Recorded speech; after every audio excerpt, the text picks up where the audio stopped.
fourth graders.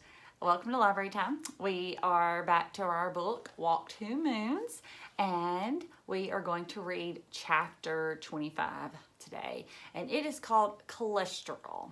Do you know what cholesterol is? This is something that you can go and get tested by the doctor taking your blood, and we can see if you need to eat better. Okay, and this is, remember, Mary Lou asked both Phoebe and Sal in chapter 24, right at the end, to go home with her and eat dinner with her and Ben. And remember, Ben's her cousin and lives there with Mary Lou. And so they are the Finneys, sorry, is their last name, Finneys. And so they are going to dinner at her house. Dinner at the Finneys was an experience. When we arrived, Mary Lou's brothers were running around like crazed animals, jumping over the furniture, tossing footballs. Mary Lou's older sister, Maggie, was talking on the telephone and plucking her eyebrows at the same time. Mr. Finney was cooking something in the kitchen with the help of 4-year-old Tommy. Phoebe whispered, "I'm not too optimistic about the possibilities of this meal." When Miss Finney straggled in the door at 6 o'clock, Tommy and Dougie and Dennis tugged at various parts all over her, all of them talking at once. "Look at this, Mom. Mom, Mom, Mom, me first. Look at this. Mom, Mom." She made her way to the kitchen, trailing all three of them like a fish hook had snagged a tangle of old tires and boots and other miscellaneous rubbish. She gave Mr. Finney a sloppy kiss on the lips, and then he slipped a piece of cucumber into her mouth. Okay, so Mary Lou and I set the table, although I think it was a largely wasted effort. Everyone descended on the table in a chaotic flurry, knocking over glasses, sending forks onto the floor, picking up plates, which did not match at all. And Phoebe pointed out, which Phoebe was sure to point out to me, saying, "That's my plate, that's my plate. I hold the daisy plate. No, give me that blue one. It's my turn to have the blue plate." Phoebe and I sat between Mary Lou and Ben. In the center of the table was a whopping platter of fried chicken. Yep, fried chicken. Phoebe said, "Chicken? Fried? I can't eat fried foods. I have a sensitive stomach." She glanced at 3 pieces of chicken on Ben's plate. "You really shouldn't eat that.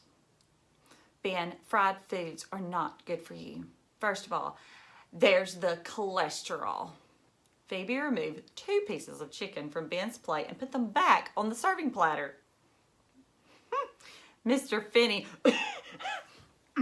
coughed, and Mrs. Finney said, "You're not going to eat the chicken then, Phoebe?" Phoebe smiled. "Oh no, Mrs. Finney, I couldn't possibly. Actually, Mr. Finney shouldn't be eating it either. I don't know if you're aware of this, but men should really be careful about their cholesterol." Mr. Finney just stared down at his chicken. Mrs. Finney was rolling her lips around peculiarly. That's a hard word for me to say. Like I guess she was like. By this time, the beans had been passed to Phoebe. "Did you put butter on these beans, Mr. Finney?" Or Mrs. Finney. "Yes, I did. Is there something wrong with that? Is there something wrong with butter?" "Cholesterol," Phoebe said. "Cholesterol in the butter." "Ah," Miss Finney said. "Cholesterol. She looked at her husband. "Be careful, dear. There's cholesterol on the beans." I stared at Phoebe. I am sure I was not the only one in the room who wanted to strangle her. Ben pushed his beans to one side of his plate. Maggie picked up a bean and she examined it. And when the potatoes came around, Phoebe explained that she was on a diet and she could not eat starch. The rest of us looked glumly down at our plates. There was nothing on Phoebe's plate at all, Mrs. Finney said. "So, what do you eat, Phoebe?" Well, my mother makes special vegetarian meals, low calorie and no cholesterol. We eat a lot of salads and vegetables, and my mother is an excellent cook. She never mentioned the cholesterol and all those pies and brownies her mother had made. I wanted to jump up and say, Phoebe's mother has disappeared, and that is why Phoebe is acting like a complete donkey. But I didn't. Phoebe repeated, a truly excellent cook. Marvelous, Miss Finney said. And what do you propose we eat tonight? Well, I don't suppose you have any unadulterated vegetables. Unadulterated, Mrs. Finney said. It means unspoiled, without any butter or stuff added. I know what it means, Phoebe, Mrs. Finney said. Well, I can eat unadulterated vegetables, or if you have any red bean salad handy, or stuffed cabbage leaves, broccoli and lentil casserole, macaroni and cheese, vegetarian spaghetti. One by one, everyone at the table turned to stare to Phoebe. Mrs. Finney got up from the table and went into the kitchen, and we heard her opening and closing the cupboards. She returned to the doorway and said, Muesli? She asked Phoebe, can you eat muesli? Phoebe said, oh, yes, I can. I eat muesli for breakfast. Mrs. Finney disappeared again and returned with a bowl of dried up muesli and a bottle of milk. And it's like a type of cereal and oats with dried fruits in it. For dinner? Phoebe asked. She gazed down at the bowl. I mean, I usually eat it with yogurt on it, not milk, she said. Miss Finney turned to Mr. Finney. Dear, did you buy yogurt this week? Blast it! How could I forget the yogurt? He said. Phoebe ate her dried up muesli without milk. All through dinner, I kept thinking of Banks and what it was like when we went to my grandparents' house for dinner. There were always tons of people, relatives and neighbors, and lots of confusion. It was a friendly sort of confusion, and it was like that at the Finney's house. Tommy spilled 2 glasses of milk. Dennis punched Dougie, and Dougie punched him back. Maggie socked Mary Lou, and Mary Lou flipped a bean at her. And maybe this is what my mother had wanted, I thought. A house full of children and confusion. On the way home, I'd said, didn't everyone seem unusually quiet after dinner? Phoebe said, it was probably because of all the cholesterol sitting heavily on their stomachs. I asked Phoebe if she wanted to spend the weekend at my house. I'm not really sure why I did this. It was an impulse. I had not yet invited anyone to my house. She said, I guess. That is, if my mother is still... Let's just go ask my dad. In the kitchen, her father was washing the dishes. He was wearing a frilly apron over his white shirt and tie. You're supposed to rinse the soap off, Phoebe said. And is that cold water you're using?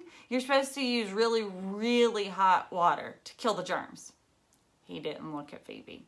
I thought maybe he was embarrassed to be caught doing the dishes. You've probably washed that plate enough, Phoebe said. He had been rubbing it around and around with the dishcloth. He stopped and he stared down at the plate. I could practically see the birds of sadness pecking at his head. But Phoebe was busy swatting at her own birds. Did you call all of Mom's friends? Phoebe asked. Phoebe, he said, I'm looking into it.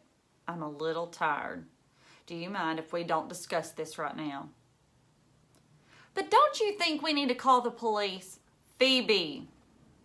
Sal wants to know if I can spend the weekend at her house. Of course, he said.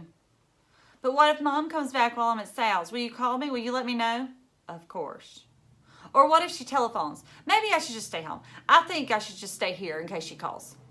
If she calls, I will have her call you at Sal's, he said. But if we don't have any news by tomorrow, Phoebe said, I think we definitely should call the police. We've waited too long already. What if she's tied up somewhere and waiting for us to come rescue her? At home that night, I was working on my mythology report when Phoebe called. She was whispering.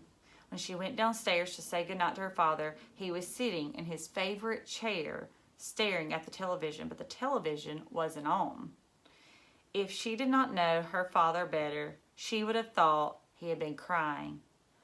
But my father never cries, she said. Okay, it's getting interesting. What in the world? Oh, well, we just finished chapter 25, and we will start chapter 26 next time, and it is called Sacrifices.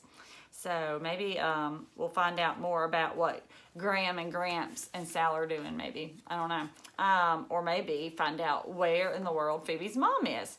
So I hope you have a great day, and I will see you tomorrow with the next chapter. Miss you and love you. Bye. Have a great day.